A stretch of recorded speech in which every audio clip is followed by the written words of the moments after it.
Assalamualaikum warahmatullahi wabarakatuh. Halo, perkenalkan nama saya Yolan Permana dengan NIM 2206050110178. Pada kesempatan ini, saya akan menjelaskan secara teori mengenai salah satu jenis kerentanan keamanan pada aplikasi web, yakni Directory Traversal Attack. Celah ini sering terjadi pada sistem yang menyediakan fitur untuk mengakses, membuka, atau mengunduh file, namun tidak menerapkan validasi keamanan yang memadai. Apa sih definisi directory traversal itu? Directory traversal adalah sebuah bentuk celah keamanan yang memungkinkan penyerang mengakses file atau directory yang berada di luar yang seharusnya dapat diakses oleh aplikasi. Pada kondisi normal, aplikasi biasanya hanya mengizinkan pengguna untuk membaca file tertentu yang telah disediakan, misalnya dokumen atau laporan. Namun, apabila input dari pengguna tidak difilter dengan benar, seorang penyerang bisa memanipulasi proses ini untuk menjangkau file lain yang lebih sensitif.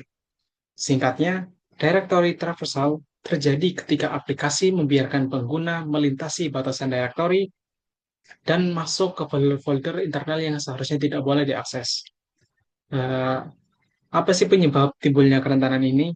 Celah ini biasanya muncul akibat kesalahan dalam penanganan input pada aplikasi. Banyak aplikasi web menerima nama file langsung dari pengguna, lalu memasukkannya ke dalam proses pembacaan file tanpa melakukan pemeriksaan yang memadai. Kesalahan sederhana dalam cara aplikasi membangun jalur lokasi file dapat membuka celah yang sangat berbahaya. Selain itu, kurangnya pemahaman developer tentang bahaya memanipulasi path, struktur folder, dan hak akses sistem operasi juga menjadi faktor utama kenapa kerentanan ini banyak ditemukan pada aplikasi nyata. Dampak serangan darat traversal adalah sebagian besar aplikasi web biasanya berjalan menggunakan hak akses tertentu dalam server. Apabila aplikasi itu bisa dipaksa membuka file di luar folder yang seharusnya, maka penyerang bisa memperoleh informasi sensitif, seperti yang pertama, data konfigurasi aplikasi, yang kedua, informasi akun atau kredensial internal, yang ketiga, file konfigurasi sistem operasi, yang keempat, data log yang memuat informasi penting, yang kelima, bahkan file rahasia yang berisi password atau kunci akses.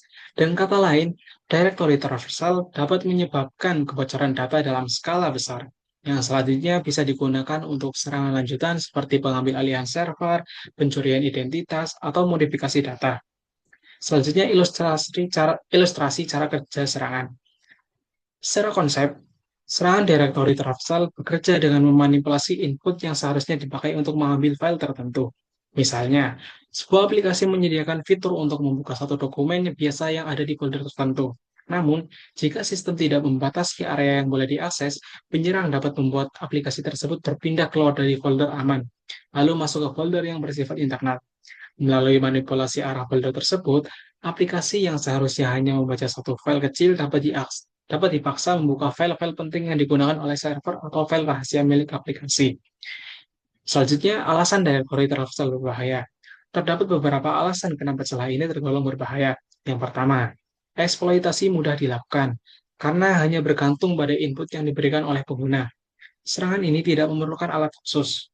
Yang kedua, sering diabaikan oleh developer. Banyak developer yang menganggap input nama file adalah sesuatu yang aman, padahal sangat rentan. Yang ketiga, dampaknya besar.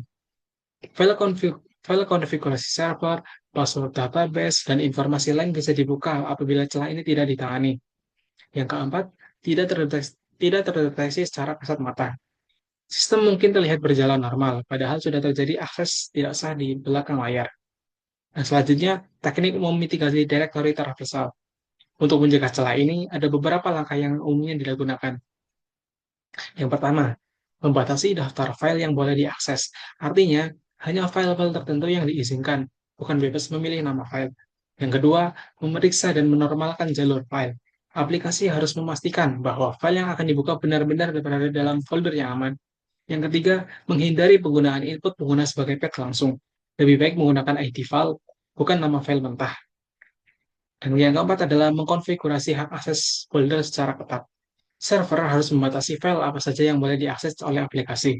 Dan menerapkan langkah-langkah pencegahan ini, resiko directory traversal dapat ditekan secara signifikan.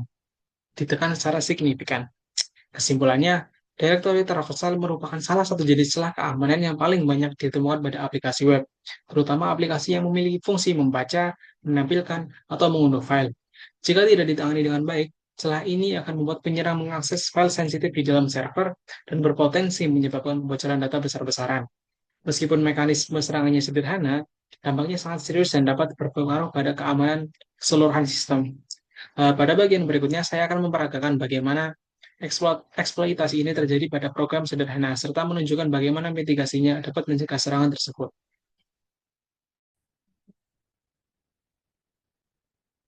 Pada bagian ini, saya akan mendemonstrasikan bagaimana serangan directory traversal dapat dilakukan, serta bagaimana mitigasinya bekerja.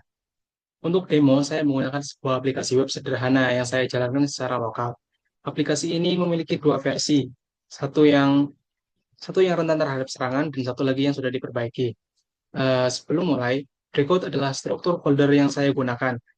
Folder files berisi dokumen yang memang boleh digunakan oleh pengguna. Folder secret berisi dokumen rahasia yang seharusnya tidak dapat diakses.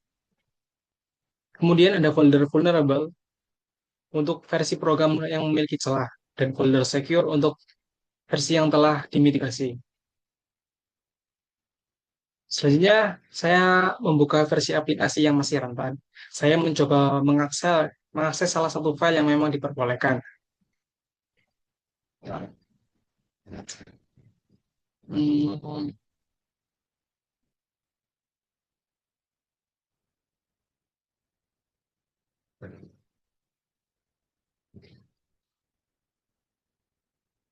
Nah, lihat bahwa aplikasi menampilkan isi dari file tersebut dengan benar.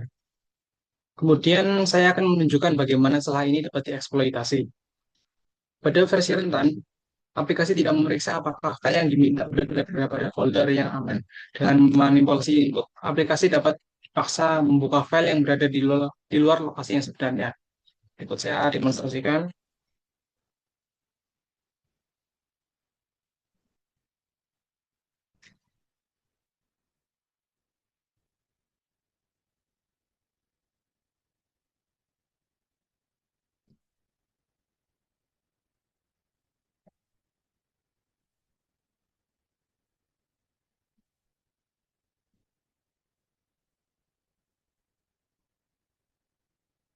Ya, dan seperti yang terlihat, aplikasi menampilkan isi dokumen rahasia tersebut. Ini menunjukkan bahwa celah direktori tersebar benar-benar memungkinkan penyerang untuk membaca file sensitif. Nah, sekarang kita beralih ke demonstrasi untuk file yang aman.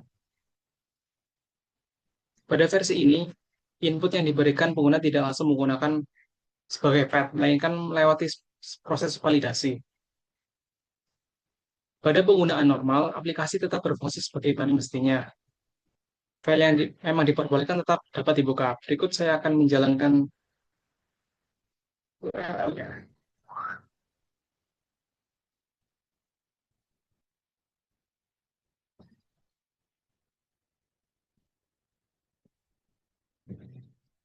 Dan lihat seperti yang seharusnya menampilkan file catatan.txt.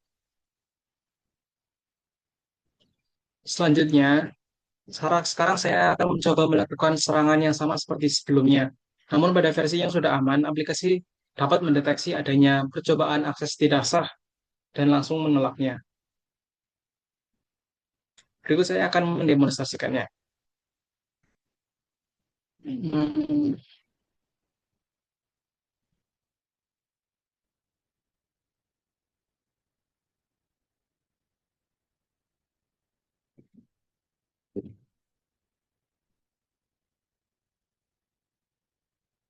Dengan demikian, celah yang sebelumnya memungkinkan pembacaan file rahasia kini sudah berhasil ditutup.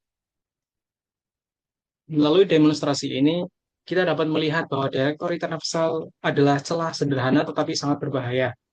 Aplikasi yang tidak memvalidasi input dengan baik dapat dimanfaatkan untuk membaca file sensitif.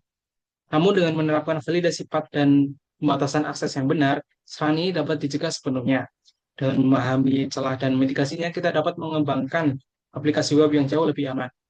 Mungkin cukup sekian demonstrasi dari saya, kurang lebihnya mohon maaf. Sekian, wassalamualaikum warahmatullahi wabarakatuh.